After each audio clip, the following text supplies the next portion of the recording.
You see their name again, at the top of the viewers list, sometimes first, sometimes third, but always there. Every story you post, every mundane update, every late-night thought you share with the void, they watch within minutes, sometimes within seconds. Like they're waiting. You notice the pattern because you've started looking for it. Their name has become a fixture, a silent presence that feels almost companionable. Almost. Because they never say anything. You've sent messages, casual ones at first. A response to something they posted, a meme you thought they'd like. A simple, "Hey, how have you been?" Each message delivered. Each message seen. Each message met with silence, but they keep watching, and you keep posting. And somewhere in this strange dance of visibility and silence, you've created a relationship that exists entirely in negative space. Defined not by what's said, but by what isn't.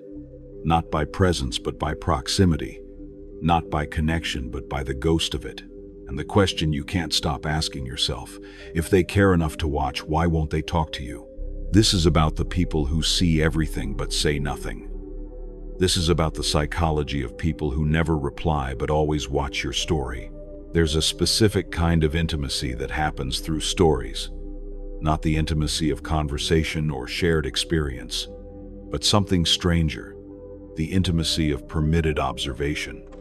You're letting them into the small moments of your life, the coffee you're drinking, the sunset you noticed, the song that's been stuck in your head. Nothing profound, nothing curated for the feed, just life as it happens. And they're consuming it, regularly, reliably. They know what you had for lunch, where you went this weekend, what movie you watched last night. They're building a picture of your days from these fragments you scatter like breadcrumbs. They're present in your life in a way that feels significant, but they're present silently. And silence, in a medium built for interaction, is its own message. The philosopher Ludwig Wittgenstein said, "Whereof one cannot speak, thereof one must be silent." But what about when someone can speak but chooses not to? What does that silence mean? Sometimes it's shyness. They want to engage but don't know how. They're composing responses in their head and deleting them before sending. They're overthinking every potential message until the moment for casual reply has passed. Sometimes it's strategy. They're keeping you at a specific distance, close enough to observe, far enough to avoid commitment. They want access to your life without the obligation that comes with actual friendship. Sometimes it's power. By watching without engaging, they maintain control. They have information about you. You don't have information about them. The relationship exists on their terms, in their silence, at their discretion. And sometimes, it's something more complicated. They're caught between wanting to be in your life and knowing they shouldn't be, between interest and self-protection, between reaching out and staying away, but you don't know which it is. And that uncertainty becomes its own obsession. This is the first layer. Silent watching creates asymmetric intimacy. They know your life. You know only that they're watching. And in that gap lives all your confusion, your hope, your frustration. When someone watches but doesn't respond, you fill the silence with meaning. You have to. The human brain is wired to seek patterns, to construct narratives, to explain behavior. And when someone's behavior is ambiguous, you become an archaeologist of intention, examining every small clue for what it might reveal. You start noticing which stories they watch fastest. Is it the ones where you look good? The ones that hint at your emotional state? The ones featuring other people? You're looking for patterns that explain why they care enough to watch but not enough to speak. You analyze the timing. Do they watch immediately, suggesting they have notifications on for you? Or do they watch later, casually, when they're scrolling through everyone's stories? Does the timing mean anything at all? You compare their behavior to others. This person always reacts. That person never watches. But this person, the one you're thinking about, watches everything and says nothing. What makes them different? What makes you different to them? The psychologist Leon Festinger called this cognitive dissonance. When behavior doesn't match expectation, our minds struggle to reconcile the contradiction. Their watching suggests interest. Their silence suggests disinterest. Both can't be true. So you create increasingly elaborate theories to make it make sense. Maybe they're intimidated by you. Maybe they're going through something and can't handle conversation. Maybe they're in a relationship and their partner wouldn't like them talking to you. Maybe they're waiting for you to say something more direct.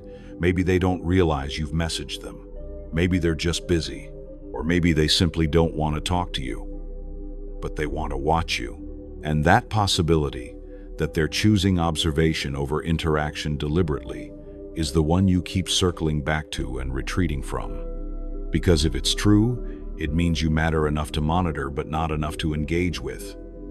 You're worth watching but not worth responding to. This is the second layer. Silence invites interpretation, and interpretation in the absence of information tends towards self-judgment. You make their silence about your inadequacy rather than about their choice. Here's the cruelest part. As long as they keep watching, you keep hoping. Hope that this time they'll respond. Hope that their watching means something beyond passive consumption. Hope that the silence is circumstantial, not permanent. Hope that eventually, the distance between observation and interaction will close. Every time you post, part of you is posting for them. You're not consciously crafting stories to get their attention, but you're aware they'll see it. You notice when they watch quickly. You notice when they don't watch at all. Their invisible presence has become an audience of one that you can't stop performing for. And sometimes, you test it. You post something you think might prompt a response, something that invites comment or question, something vulnerable or funny or interesting enough that staying silent would be noticeably deliberate. And then you wait. They watch. They don't respond. And you feel foolish for hoping they would. But the hope doesn't die. It adjusts. It becomes more modest. You're not hoping for a conversation anymore. Just a reaction. Just acknowledgement that you exist to them as more than content to consume. Just something to break the pattern of silent observation. The writer Cheryl Strayed wrote, "The useless days will add up to something. The shitty waitressing jobs, the hours writing in your journal, the long meandering walks, the hours reading poetry and story collections and novels and dead people's diaries. These things are your becoming. But what about the useless hope? The hours spent wondering about someone's silence? The mental energy devoted to decoding behavior that might not mean anything at all? Does that add up to something, or is it just time lost to someone who isn't thinking about you nearly as much as you're thinking about them? You know, rationally, that you should stop caring, that if someone wanted to talk to you, they would. That actions, or in this case, inactions, speak louder than a views list ever could. But knowing doesn't kill the hope. It just makes you ashamed of having it. This is the third layer. As long as they're watching, you have evidence they're thinking about you. And evidence, however thin, feeds hope. And hope, however irrational, keeps you tethered to someone who's essentially a ghost. Let's be honest about what's actually happening here. You and this person who watches but never responds are not in a relationship. You're not friends. You're not even acquaintances in any meaningful sense. What you have is a one-way window. They look in. You know they're looking. But there's no conversation through the glass. No exchange. No mutuality. Just observation from their side. And awareness from yours. But it doesn't feel like nothing. It feels like something. Like a connection that's incomplete. Like potential that's unrealized. Like a relationship that could exist, if only they would speak. This is where it gets psychologically complicated. The relationship you're in isn't with them, it's with the idea of them. With the person you imagine watches your stories with interest or affection or curiosity. With the version of them that has reasons for staying silent, that are noble or understandable or temporary. You've created a narrative where their watching means something more than it probably does. where their silence is mysterious rather than indifferent, where their continued observation suggests they're keeping a door open that, if you're honest, was never really open to begin with. Psychologists call this limerence, a state of involuntary obsessive attachment. But usually limerence requires some reciprocation, some encouragement, some hope-feeding behavior from the other person. What's strange about the watches but never replies dynamic is that the encouragement is so minimal. Just their name appearing in a list, just the knowledge that they're paying attention, and yet it's enough. Enough to keep you wondering, enough to keep you hoping, enough to keep you posting with them somewhere in your mind. The philosopher Simone de Beauvoir wrote about how we seek recognition from others to confirm our own existence. I am seen, therefore I am. But what happens when you're seen but not acknowledged? When someone watches you but refuses to validate that watching with interaction? You're in a liminal state. Visible but not recognized. Observed but not engaged. You exist in their awareness but not in their life. And that in-between space is crazy-making because it's almost connection, almost mattering, almost being chosen. Almost is sometimes harder than nothing at all. This is the fourth layer. The relationship exists only in your mind. They're just scrolling. You're building a story. And the longer this goes on, the wider the gap between what you think is happening and what actually is. Part of why this dynamic is so frustrating is that you have no control over it. You can't make them respond. You can't force interaction. You can't even accurately interpret what their watching means because you don't have access to their thoughts or motivations. All you can control is whether you keep posting, whether you keep checking who viewed, whether you keep sending messages into the void. And even that control is compromised because social media is designed to be compulsive. You're going to post anyway. You're going to check anyway. Their presence or absence from the viewers list is going to affect you anyway. So you're stuck, trapped in a pattern where someone's passive behavior has power over your emotional state, where a name in a list can make you feel seen or make you feel pathetic depending on the story you tell yourself that day. You might try to regain control in small ways. You mute their stories so you're not tempted to watch theirs. You restrict them so they can't see yours. You post less frequently. You post more frequently to see if it changes anything. You send one last message, more direct this time, asking explicitly why they watch but never engage. Sometimes that breaks the pattern. Sometimes they respond, usually with something vague about being bad at texting or busy or not knowing what to say. Sometimes they stop watching entirely, and you realize you've been blocked or unfollowed, and the silent connection you thought you had evaporates completely. And sometimes, nothing changes. They keep watching, you keep wondering. The dance continues. The psychologist Rollo May wrote about anxiety as the experience of being affirming itself against non-being. This situation creates a specific existential anxiety.